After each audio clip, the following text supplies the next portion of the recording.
Hello my beautiful people and welcome back to my channel. And today I'm going to be doing a movie review on a Lifetime movie called The Babysitter's Seduction. It's from 1996. It's another movie that I really liked. I did a review of Lying Eyes that's really popular on my channel.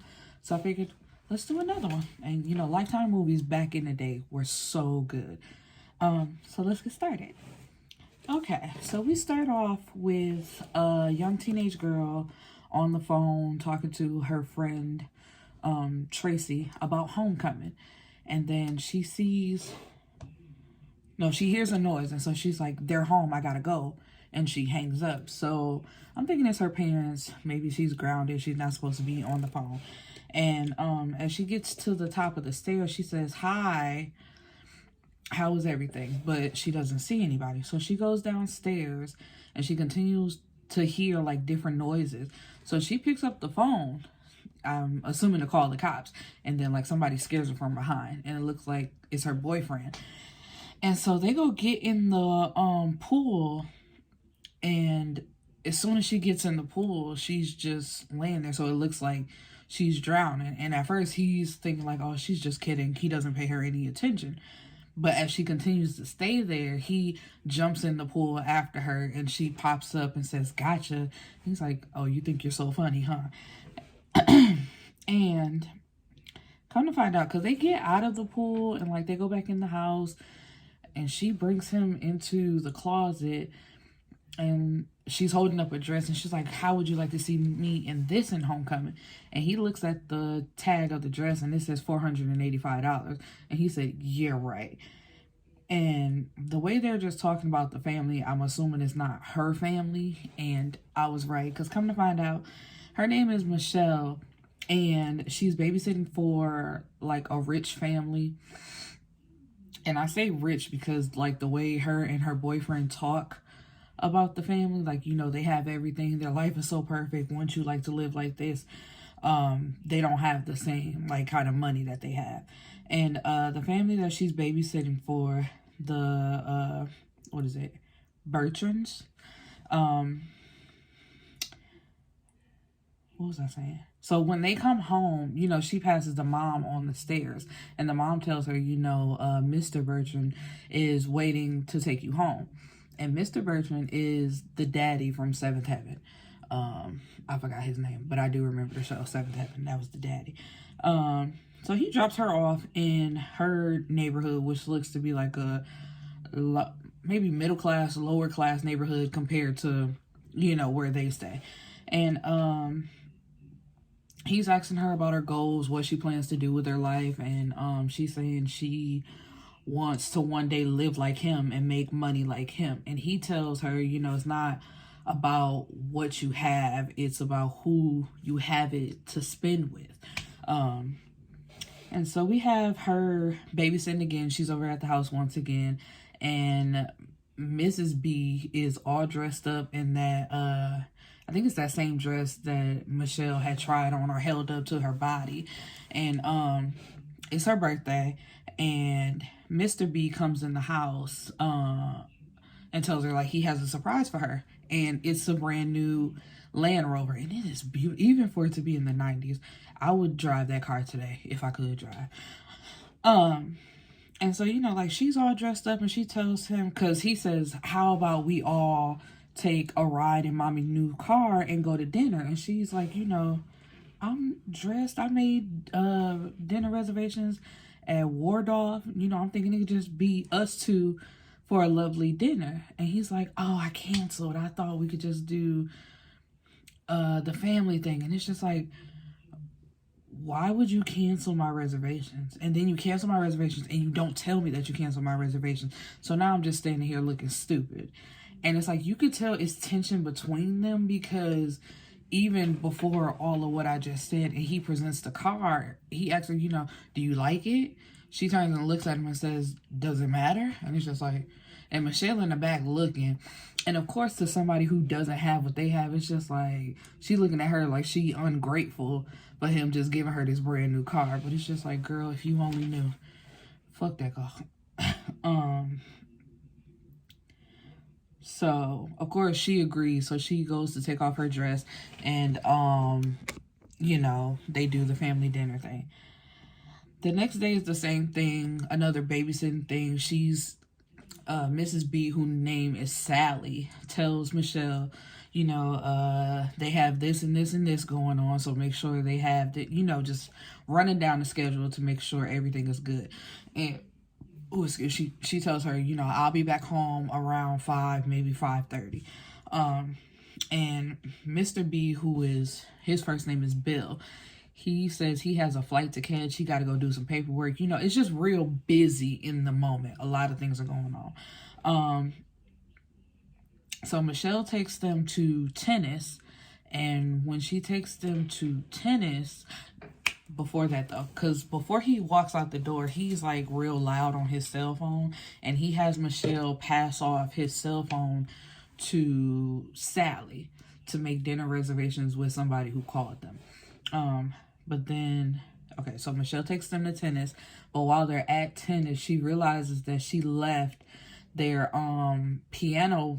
She left something at home. I'm getting ahead of myself. She left something at home. And so when she goes back to the house, she comes in and she says, Mrs. Bertrand, I forgot the kids' piano books or piano lessons, you know, whatever. And she goes to get them. She gets the book. She attempts to leave again because she doesn't see anybody, but then she forgot the keys. So going back to get the keys, when she bends that corner, like between the kitchen again, she sees Mrs. Bertrand laying on the kitchen floor. And there's a gun in her right hand and, well, if it's her right hand, so it would be right here. Then, like, her temple, there's a gunshot wound right here to her temple. And, of course, she screams, and it's just like, whew. And we have Mrs. Phylicia Rashad playing a detective in this movie. And she's questioning Michelle, you know. She's like, I'm not going to ask you how you're doing right now because you're obviously not doing good having discovered a dead body. And we have Frank, who is Bill's friend. He's also a detective, so he's also like looking into the case, which I find weird from the get-go because I thought if you knew anybody involved in the case or having anything to do with the case, you take yourself off because, you know, you're not going to have an open mind about the case because this is, you know, this person. But, you know, it's a movie, so obviously that ain't how this works.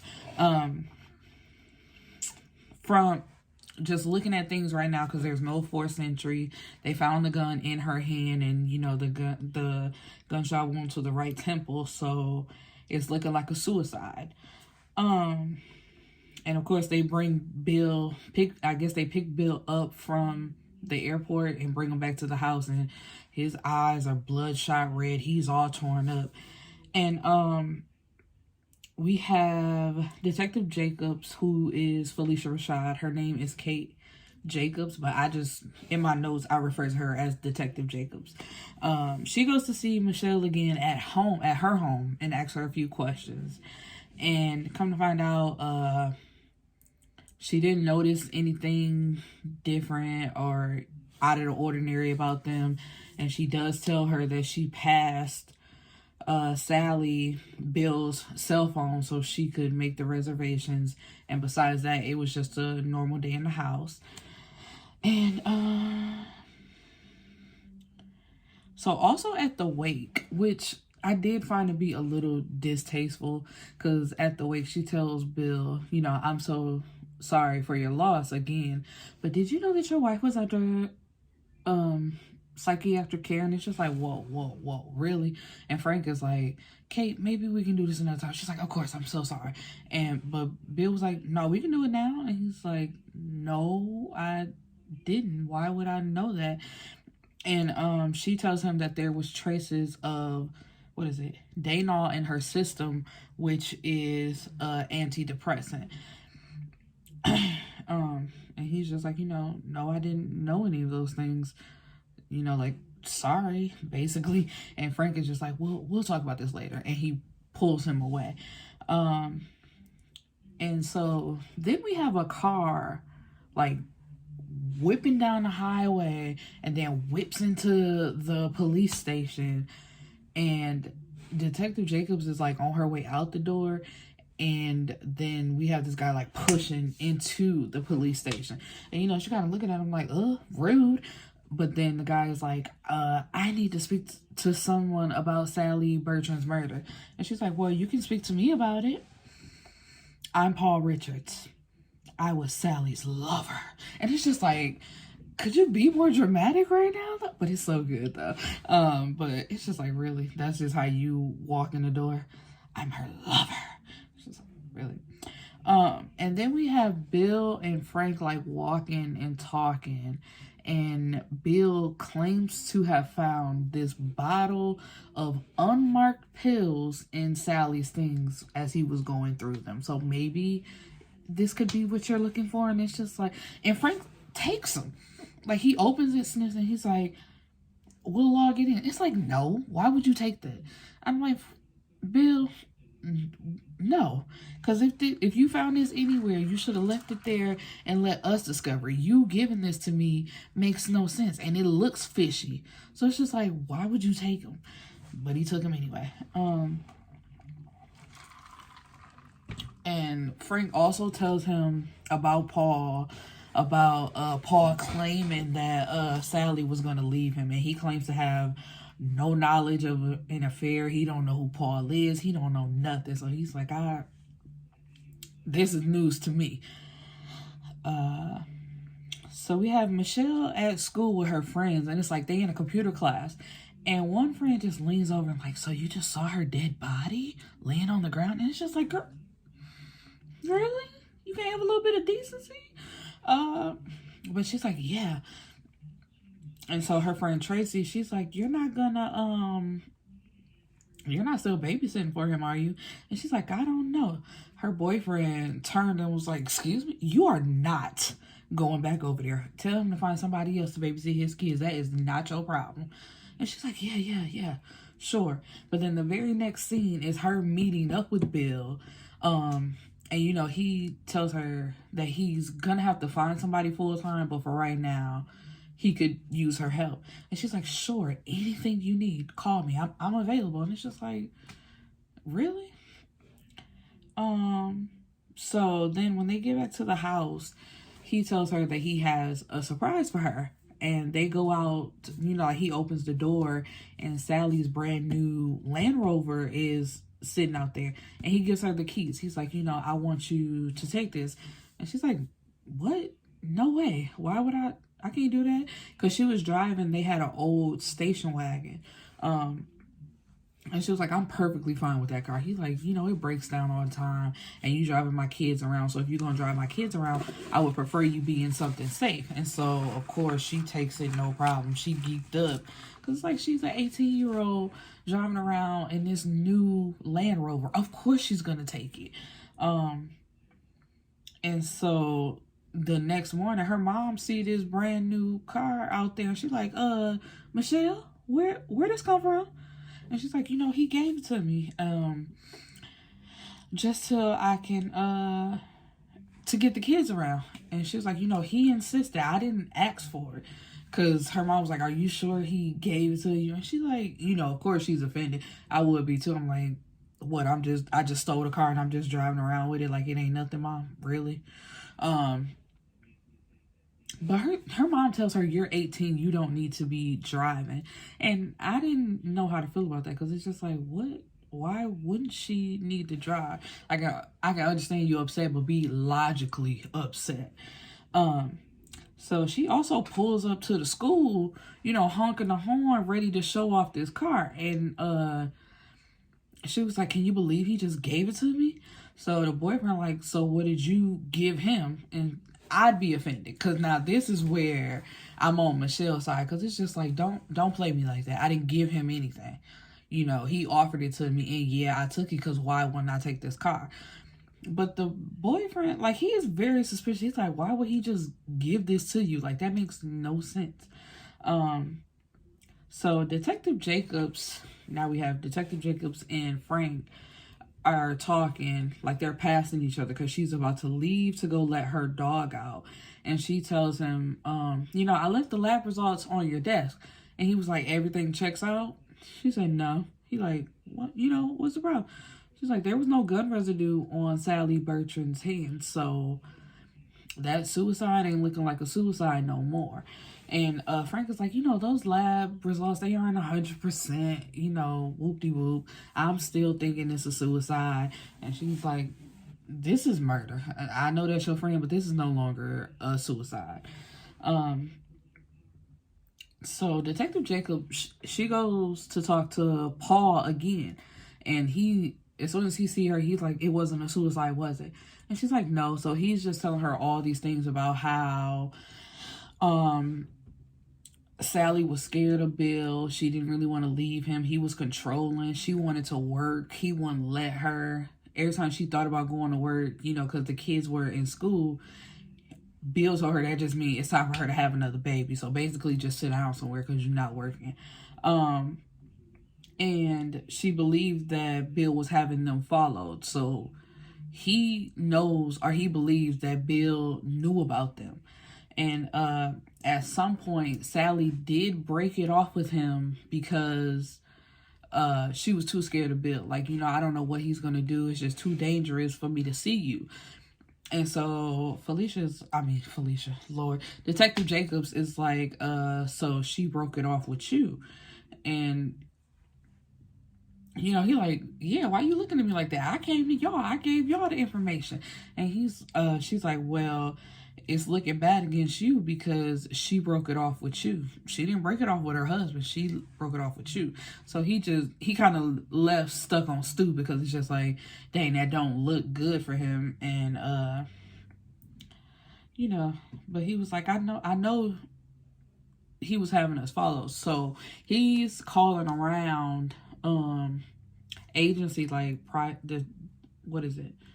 What are they called? The private agencies, like a private detective or whatever, and pretending to be Bill to figure out, which company did he use. So he finally hits one and he's like, can you have the files faxed over to me? And she's like, I guess they moved on to like technology with the computers, and she's like, I can have it sent over to you. So he goes to his computer thinking he's set, and she's like, yeah, so what's your case number? And of course he don't have that. So what is it? So Detective Jacobs goes to see Michelle at school again, and she's just talking to her, seeing how she's doing, and tells her, because Michelle said it hasn't been the same since. And then Detective Jacobs fills it in like Sally's murder. And she's looking at her like, what? What are you talking about? She's still thinking it's a suicide. So, that messed her. Oh, excuse me. That messed her all up. So somehow Paul gets into Bill's office and, gets onto his computer. But there's no file there. There's nothing there. So, of course, he's thinking like he has it at his home computer. So somehow he has to get into their house. Michelle is in Sally's closet. She tries on that same dress. She opens her jewelry box and pulls out a necklace and put on her necklace. And Bill catches her. And you would think that he would kind of cuss her out or tell her, like, why do you have on my wife's things? Instead, he tells her, you look beautiful. And they start kissing. And then he tells her, I've already made one mistake tonight. Let me not make another. Then you have him on the phone calling Frank, like, Frank, I just got home and I catch her and my wife's stuff. She got on her clothes. She got on her jewelry. And, Frank is just like, man, get her out of there. Something seems off about her. Oh, because I forgot to mention that Frank showed up to Bill's house to tell him that it wasn't a suicide. And that's when he points Bill in the direction of, how well do you really know your babysitter? She ain't been around that long. And let me see. What is this? I was like, it ain't looking right. Okay. And so as soon as he said that, then of course Bill calls him and tells him, you know, like, she got on her clothes, she got on her jewelry, you know, I wouldn't think none of it, but then, you know, when you told me that it could be a murder, da-da-da-da, whatever. And, so now, you know, after they kissed, Michelle, like, she braided her hair back because she has beautiful curls. Whoever the actress is, for real, she has beautiful curls, like natural curls.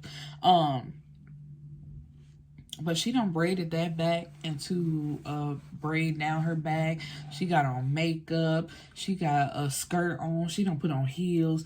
And her mom was like, what you got going on? And she's like, oh, you know, me and Bill, I have to interview for housekeepers. And her mom was like, you what? You gotta do what? And she's like, yeah. And she was like, you know, he can do that himself. Why are you doing that? Don't you think you doing a little bit too much? And of course, because Michelle as a teenager is in such a rush to be seen as an adult, you know, she just kind of brushes her mom off and is like, you know, he sees me as an adult. He treats me like one. So I'm going to act like one. And it's just like, okay, girl.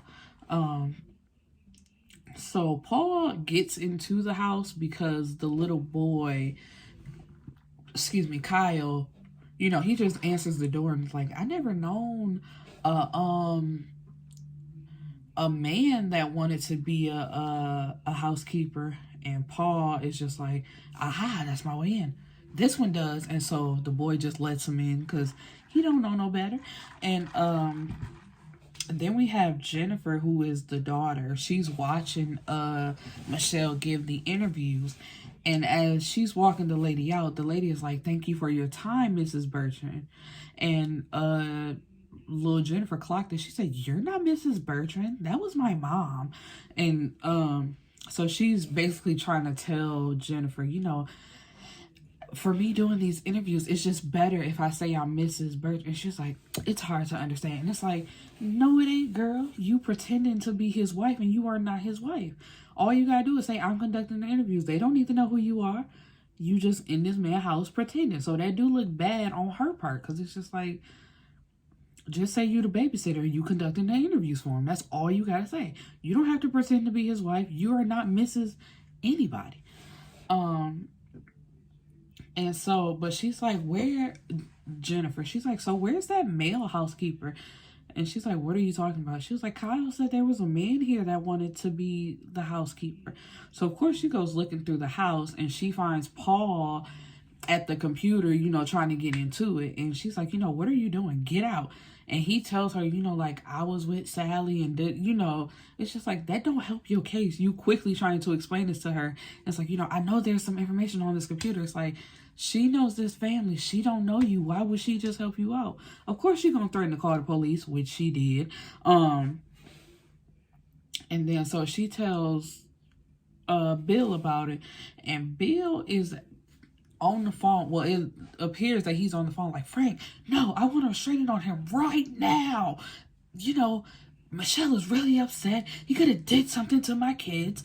But as the camera pans, we see that his hand is on the little clicker. So it's like he ain't talking to nobody. He's just pretending, you know, to put on a show for her.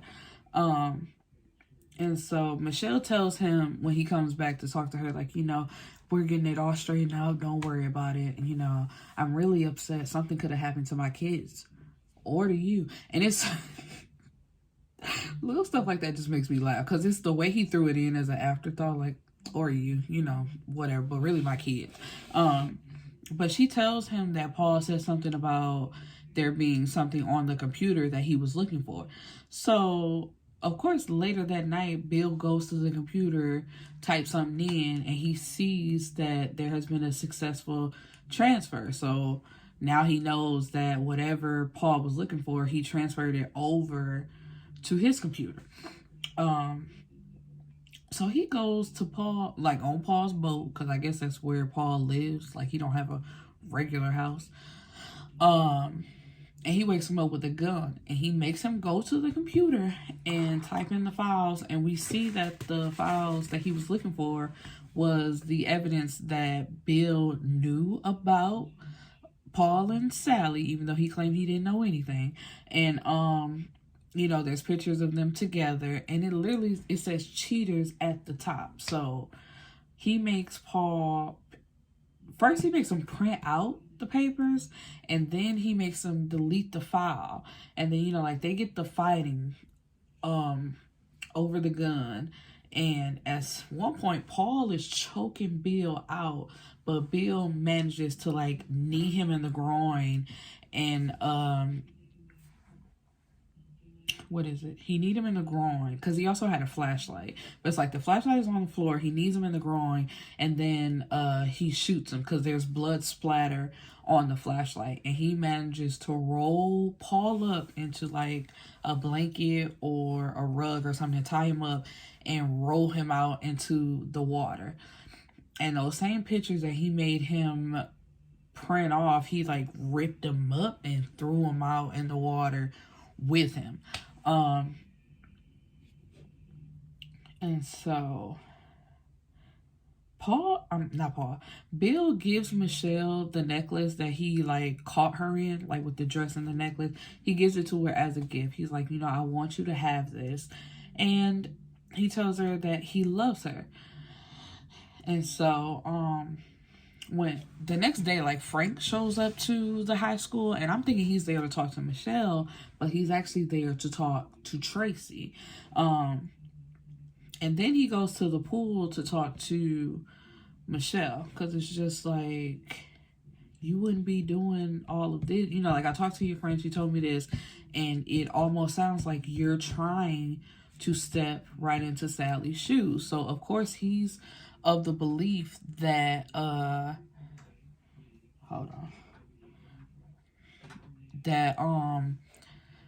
Michelle is the one who killed Sally, you know, so basically she could become the new Mrs. B. And of course Michelle's like, no, why would I do that? Then when she goes home, Michelle's mom comes into the room and talks to her, and she sees the necklace, and she's like, what is that? And she's like, you know, Bill gave it to me, but I don't even think it's real. Her mom like, give me that necklace. So she takes it off and gives it to her mom, and her mom takes it to Bill and is like, I believe this is yours. You need to find a new replacement, you know, to be your full-time housekeeper, babysitter, because in a month, my daughter will no longer work for you. And that's just that on that. And of course, he's like, of course, you know, no problem. But we have the next scene of him laying in the bed with Michelle, and he puts it right back around her neck. So it's just like, and then she's packing up Sally's things. And as but she takes out one of the sweaters and like puts it on. And as she's taking the boxes out to the car, Frank pulls up. And he tells, you know, like, the kids say hi. They're like, hi, Uncle Frank, you know. He's like, hey, kids. And he's like, hey, Michelle, I like that sweater on you. I liked it better on Sally. Or I like it on Sally, too. And it's just like, then he drives off. And, of course, this upsets her. So she rips it off and puts it in the thing. But it's just like, on the outside looking in, Michelle, girl, it ain't looking good for you. Everything you doing, it just makes you look so suspicious. So, and then, but then the next thing, then we have Bill. He has Frank over, and they're in Sally's closet, and he's like, because there's nothing but hangers there. He's like, I told her I wasn't ready, and she goes and gets rid of all of Sally's things, and it's just like, now you tell her one thing, and then you telling Frank another. So of course Frank is on your side, thinking that this little teenage girl is obsessed with him, and he asks him, he's like, you know, are you doing something with this little girl? And Frank is a creep too, because he's like, you know, I wouldn't blame you, but it doesn't look good, you know, or whatever you're doing, stop it right now. It's just like, so you don't blame him. Nasty. Just, what is up with 40-year-olds wanting to be with 18-year-olds?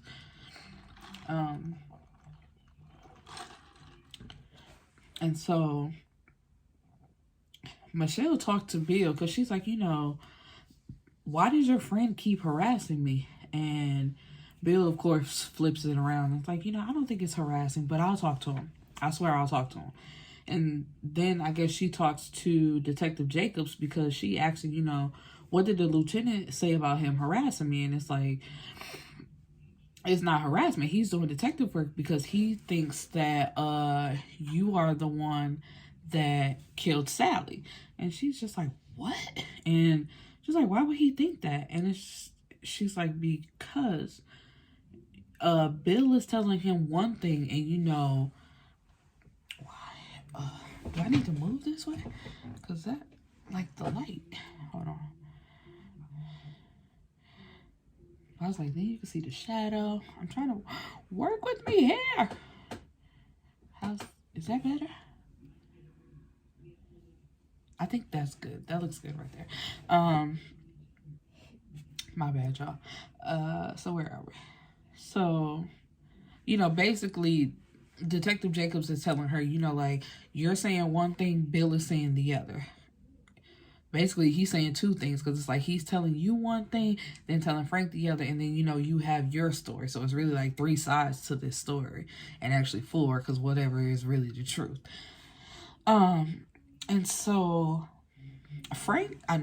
Bill finds out where Detective Jacobs lives, and he goes to her house and takes out, like, he opens the door to let her dog out, and he changed the light bulb to like a broken light bulb, and then he opens her stove and like blows out the light so the gas is just on and running. So when she comes to her house expecting to let the dog out, the dog name is Willie, she's like, how did you already get out? And she flicks on the light and the house just explodes. But because she was on the porch, it kind of threw her from the porch.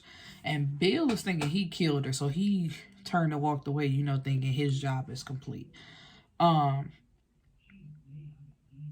So because now Michelle knows that Bill is trying to frame her, she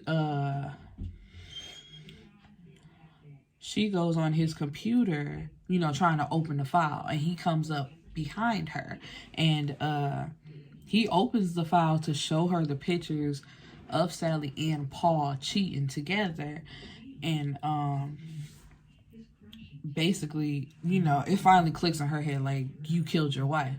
Of course I killed her. And so then he ties her up and puts her into the they had an elevator in the house, but of course it's the elevator that kind of like goes up slowly with the little fence on it and the door at the top. So he puts her like right in the middle, thinking like she's not going anywhere. And then he goes around and he takes a knife and he starts like destroying the house to make it seem like Michelle attacked him and he was doing what he had to do. And, like basically by the time they show up, she's going to be dead and he's going to claim it was self-defense. So Michelle, she manages to like use the little bars on the elevator to elevate herself up, and she gets out that top door, and she gets her, because her hands were tied behind her back like this. She managed to get herself loose, and when he finds her in Sally's closet yet again, she waits till he gets closer, and she like takes the hanger like that and scratches his face. But while he was looking for her, like on the elevator, because he was like, look what you did, Michelle. After he calls Frank, because he calls Frank on the telephone, like, Michelle's over here and she just went crazy. Then he cuts himself. So he cuts himself and then like goes to the elevator, and that's when she got out. And then, so basically he got 2 cuts now. He got one across his cheek and the one he gave himself on his arm. And they basically playing, hide and go seek. Because she runs away and she manages to get in this room where he can't see her, which I find hard to believe, because when the camera angles from where she's hiding up there, you can see her hair and a little bit of her t-shirt, but supposedly he didn't see her, and he goes back out. And this is the problem I have with movies, because it's like as soon as he leaves back out, you like raise your head up. Why would you do it like right away? I will wait just a little bit longer. But anyway, she like popped up. So this doll fell and you heard, mama, mama. So, and she's still sitting there. So he, of course, pops back in and sees her up there. And somehow with them running around, because she runs down to the door and the front door is locked. Like she can't get out. And he's like, you know, we're locked in. It's just you and me this weekend, how it was supposed to be. Because it's technically homecoming weekend. Like the beginning of the movie, how she was talking to Tracy on the phone about homecoming. This is that weekend. But she wasn't going to go to the dance anyway. She was going to stay in the house with Bill. So he's like, you know, it's just us, how it's supposed to be. But she manages to run to the house, get up on the roof, and jump out onto the pool. And of course, once again, she's just laying there, you know, making it seem like she's drowned. But he somehow gets down. He don't jump. He walks out. And when he gets out to the pool, he just walks down the steps into the water. And he still has the knife in his hand. And he starts dragging her by her hair, like, through the water. She comes to, and they start fighting. And in the mix of this, you know, Frank and the other cops got Detective Jacobs from her house, and she's riding in the car with Frank. And I guess it finally clicks for him, something ain't right. And while they were in the car, that's when Bill called him, you know, saying Michelle was there. So they get to the house, and Bill and Michelle start fighting. And at some point, Bill, like, he thinks he's strangled Michelle and like drowned her, but not really. She jumps out of the water again with the knife and stabs him like in the shoulder. And by that time, Frank and Detective Jacobs and a few backup officers are there, and they